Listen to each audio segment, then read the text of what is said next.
தினம் ஒரு தேவதிகாரம். 2 அரசர்கள் அதிகாரம் 2 இறைவசனம் 1 முதல் 25 முடிய. எலியாவின் விண்ணேற்பு.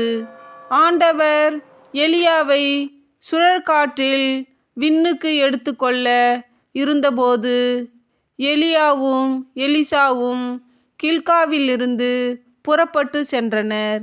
எலியா எலிசாவை நோக்கி, ஆண்டவர் என்னை பெத்தேலுக்கு அனுப்பியுள்ளார், எனவே நீ இங்கேயே தங்கியிரு என்றார்.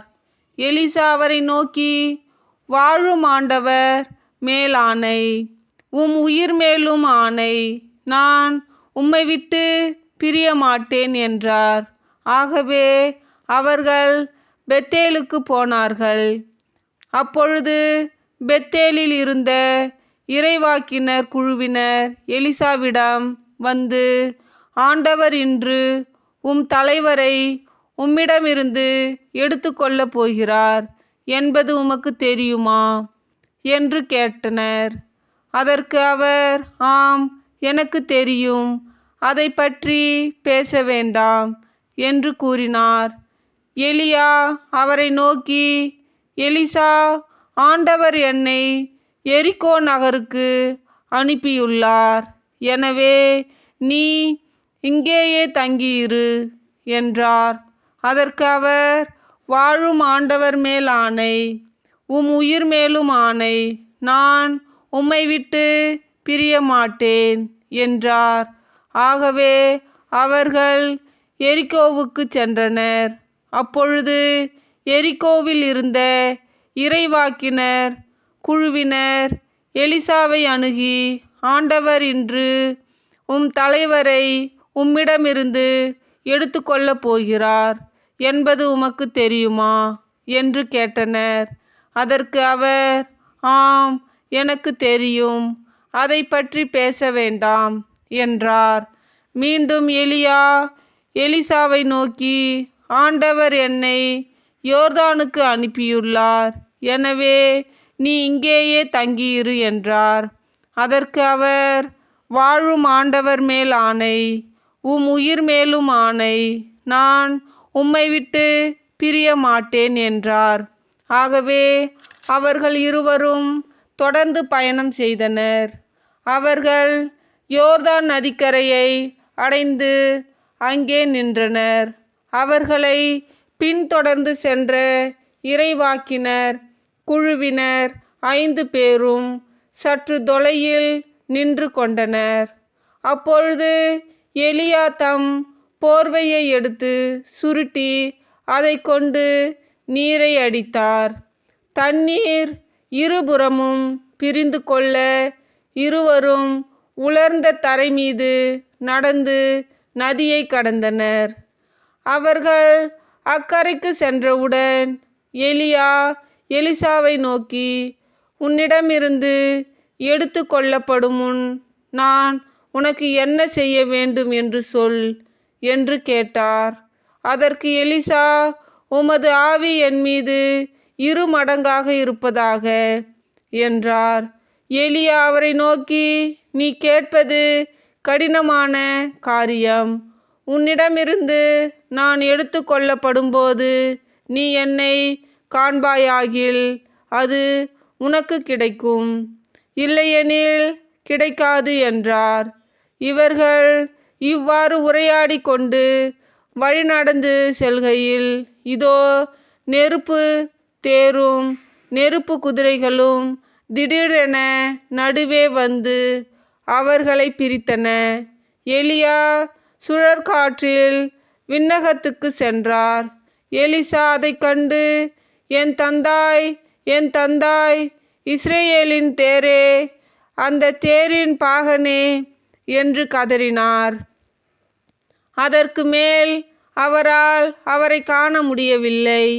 எனவே அவர் தம் உடைகளை பிடித்து 2ஆக கிழித்து கொண்டார். மேலும் அவர் எலியாவிடமிருந்து விழுந்த போர்வையை எடுத்துக்கொண்டு திரும்பிச் சென்று யோர்தான் கரையில் நின்றார்.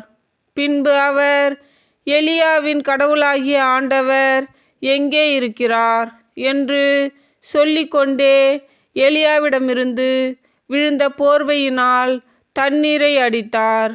அப்படி அடித்தவுடன் தண்ணீர் இரண்டாக பிரிய எலிசா அக்கரைக்கு சென்றார். எரிகோவில் இருந்த இறைவாக்கினர் குழுவினர் தம் கண் முன்னால் நிகழ்ந்தவற்றை கண்டு எலியாவின் ஆவி எலிசாவின் மீது இறங்கியுள்ளது என்று கூறி அவர்கள் அவரிடம் வந்து அவர் முன் தரையில் விழுந்து வணங்கினர். மேலும் அவரை நோக்கி, இதோ உம் அடியார்களிடம் 50 வலிமையான ஆள்கள் இருக்கிறார்கள்.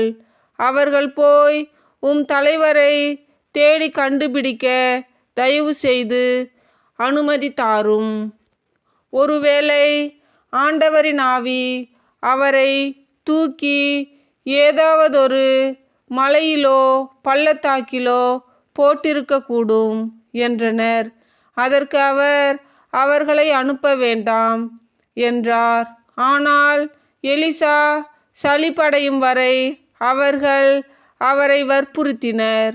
இறுதியாக அவர் அனுப்பி வையுங்கள் என்றார்.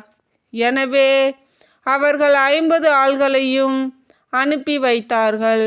அவர்கள் 3 நாள் தேடியும் அவரை கண்டுபிடிக்க முடியவில்லை. எனவே அவர்கள் எரிகோவில் தங்கியிருந்த எலிசாவிடம் திரும்பி வந்தனர். அவர் அவர்களிடம், போக வேண்டாம் என்று நான் உங்களுக்கு முன்பே சொல்லவில்லையா என்றார். எலிசாவின் வியத்தகு செயல்கள். அந்த நகர மக்கள் எலிசாவை நோக்கி, இந்நகர் நல்ல இடத்தில் அமைந்துள்ளது என்பதை எம் தலைவராகிய தாங்கள் அறிவீர்.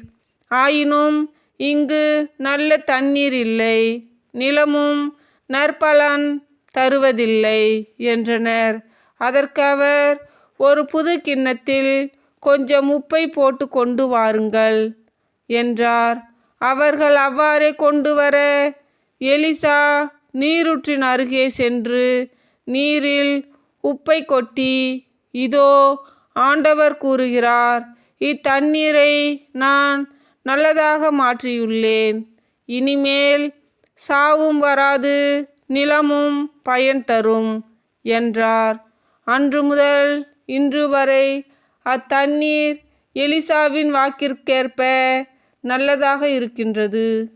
அங்கிருந்த எலிசா பெத்தேலுக்கு ஏறி சென்றார். அவ்வாறு அவர் செல்லும் வழியில் சில சிறுவர் நகரினின்று வந்து, வழுக்கை தலையா போ, வழுக்கை தலையா போ என்று ஏளனம் செய்தனர்.